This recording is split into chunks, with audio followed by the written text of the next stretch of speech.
গিরিশ পার্কে ব্রিগেডমুখী বিজেপি কর্মী সমর্থকদের ওপর হামলা চালায় তৃণমূল আশ্রিত দুষ্কৃতীরা। ব্রিগেডমুখী বিজেপি কর্মী সমর্থকদের বাস ভাঙচুর, পাথর বৃষ্টি।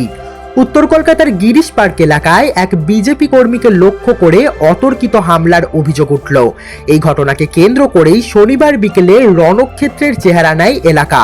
আক্রান্ত কর্মীর অবস্থা আশঙ্কাজনক হওয়ায় তাকে স্থানীয় হাসপাতালে ভর্তি করা হয়েছে।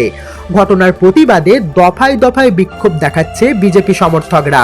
এই ঘটনার পরিপ্রেক্ষিতে বিজেপি নেতা তমগ্ন ঘোষ আক্রান্ত হন এবং তাকে স্থানীয় হাসপাতালে ভর্তি করা হয়।